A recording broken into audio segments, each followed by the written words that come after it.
everyone, and welcome back to our English Learning Podcast.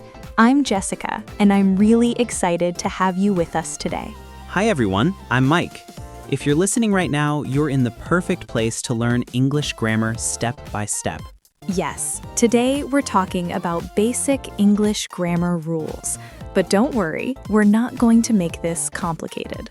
Exactly. This episode is designed for beginners, especially for people who think grammar is difficult or scary. And trust us, grammar doesn't have to be scary at all. Not at all. Grammar is just a tool that helps you express your ideas clearly. So take a deep breath, relax, and let's start learning together. Let's begin with a very simple idea. Grammar is the structure of a language. It's like the foundation of a building. Without it, things can fall apart.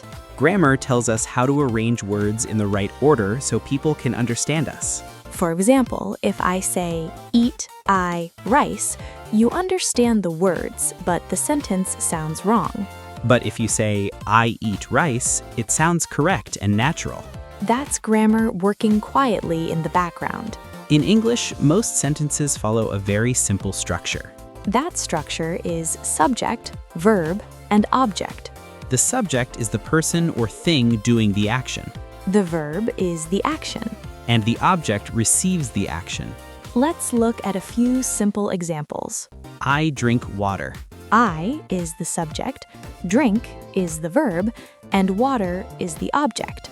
She likes music. Again, same structure. Once you understand this pattern, English becomes much easier. Many learners make mistakes because they use the word order from their own language.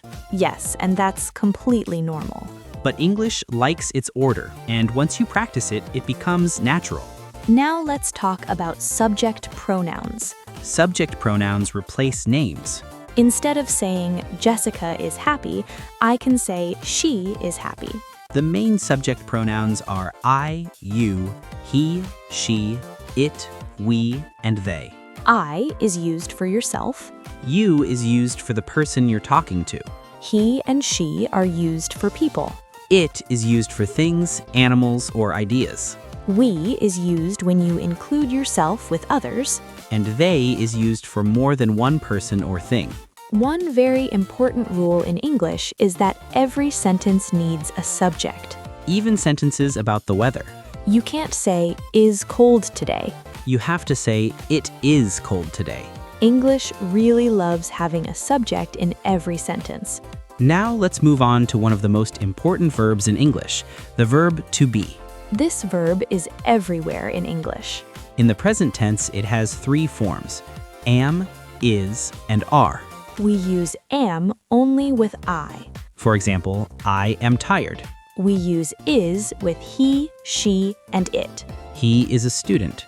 She is my sister. It is hot today.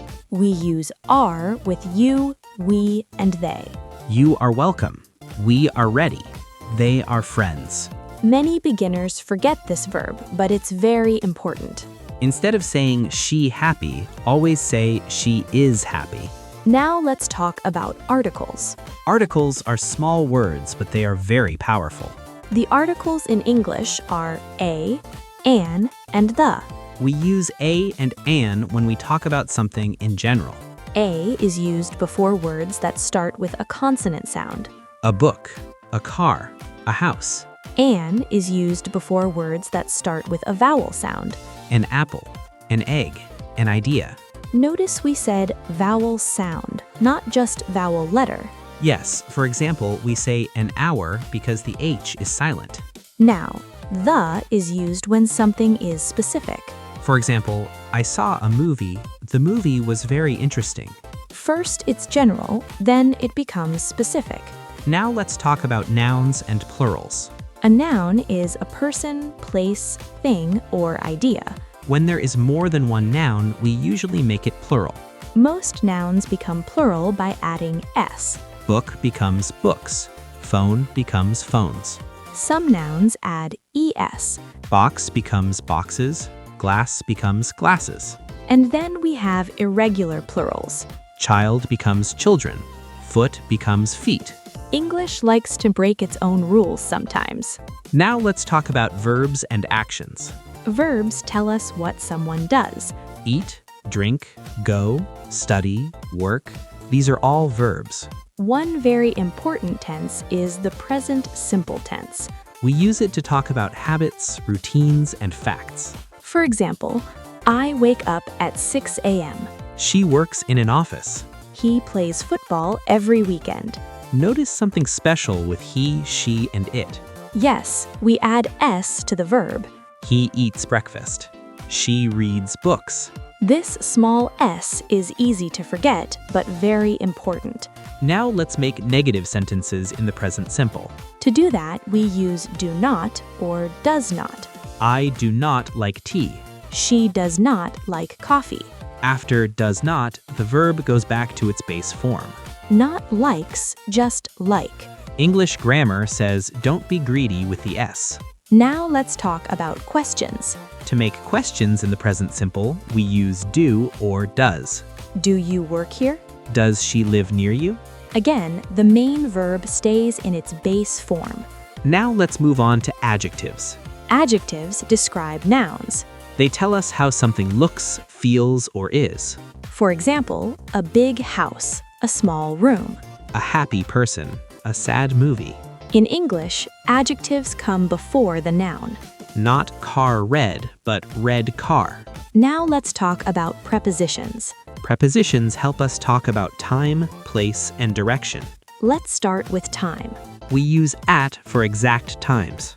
At 7 o'clock. We use on for days and dates. On Monday. On my birthday. We use in for months, years, and long periods. In January. In 2025. Now let's talk about place. We use in for enclosed spaces. In the room. We use on for surfaces. On the table. We use at for specific points. At the bus stop. Now let's talk about common mistakes. One very common mistake is forgetting articles. Instead of I have car, say I have a car. Another mistake is missing verbs. Always check if your sentence has a subject and a verb. Before we finish, let's talk about practice. The best way to learn grammar is by using it. Speak English every day, even if it's just a little. Make mistakes and don't be afraid. Mistakes mean you're learning. Grammar is not about being perfect. It's about being understood. If people understand you, you're doing great. Thank you so much for listening to this episode. If you enjoyed it, please like, share, and subscribe. We'll be back with another lesson very soon. Until then, keep practicing English. And keep smiling and believing in yourself. Bye, everyone. Bye.